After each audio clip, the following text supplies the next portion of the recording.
오늘도 값없이 베풀어 주신 하나님의 끝없는 은혜를 누리며 승리하는 국민의 모든 분들이 되기를 소망합니다.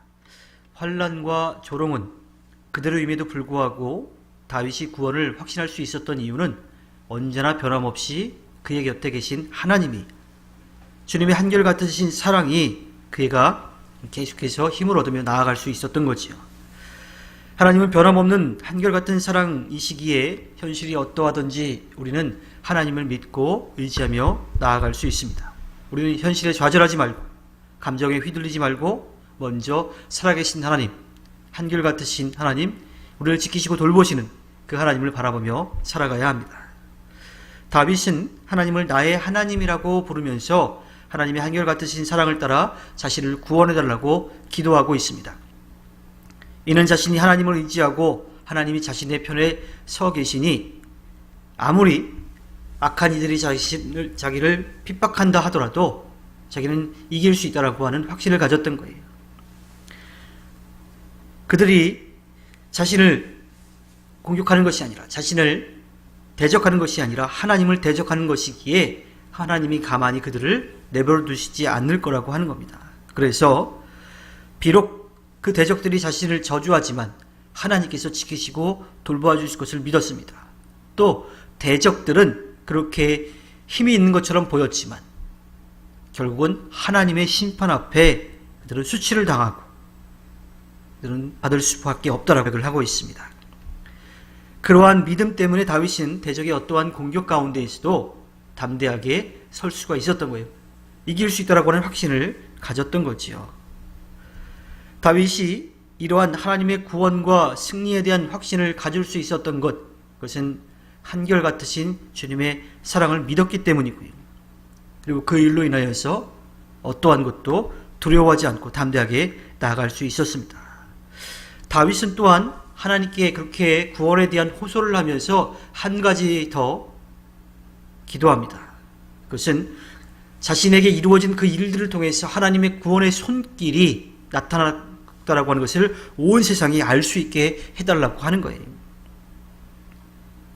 자신을 공격하고 있는 대적들뿐만 아니라 그 상황에 처해 있지 않은 다른 사람들도 하나님의 능력을 베푸시는 분, 한결같은 사랑이시라고 하는 것을 알게 해달라고 기도합니다.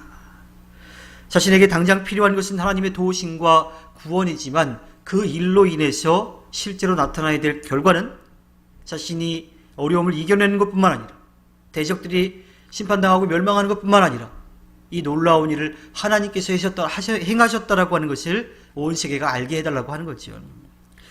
다윗은 골리앗과의 전투에 나서면서도 같은 기도를 했습니다. 사무엘상 17장 47절에 보면 또 주님께서는 칼이나 창 따위를 쓰셔서 구원하시는 것이 아니라는 것을 여기에 모인 이 온 무리가 알게 하겠다.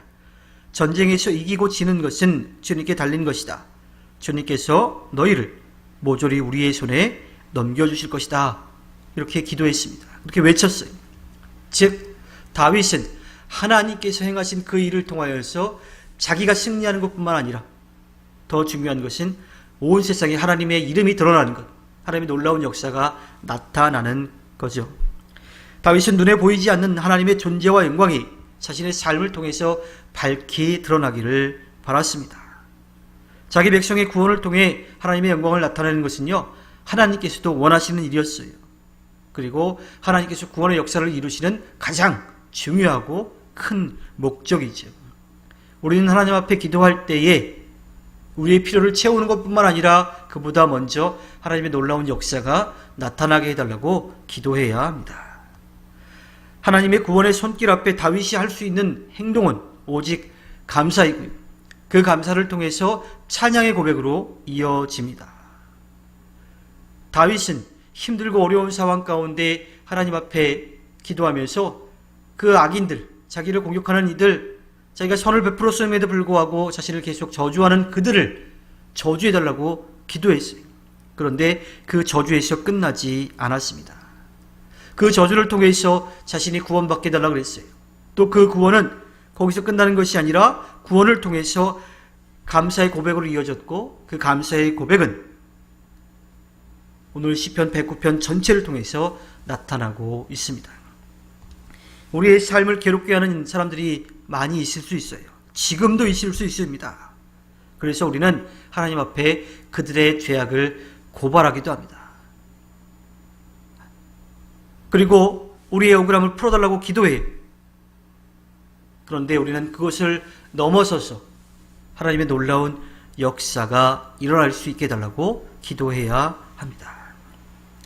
이 모든 기도는 내가 할 수 있는 것이 아니라 하나님께서 하셔야 된다라고 하는 것, 하나님이 문제를 풀어주셔야 한다라고 하는 겸손의 고백이 담겨져 있습니다. 그리고 하나님은 이 기도에 분명하게 응답해 주십니다. 우리가 무엇을 해볼까 하는 우리의 분주한 생각과 마음들, 그 욕심들을 내려놓고 도리어 재판장이신 하나님께 모든 것을 맡기며 살아갈 때 하나님께서는 하나님의 마음과 정성을 다해서 우리를 이 땅에 살아가도록 배려해 주셨는데, 이 땅에 심어주셨는데 그 하나님께서 그 모든 문제를 하나님의 뜻 가운데 풀어 주실 것입니다. 그래서 우리는 하나님의 구원의 손길 앞에 도리어 그 문제의 해결자이신 하나님 앞에 감사와 찬양 또 믿음의 고백을 드리게 될 것입니다. 하나님께서 허락해 주신 오늘 하루를 살아갈 때 겸손히 살아계신 하나님을 의지하여 승리하는 꿈일의 모든 분들이 되기를 주님의 이름으로 부탁드립니다. 기도하겠습니다.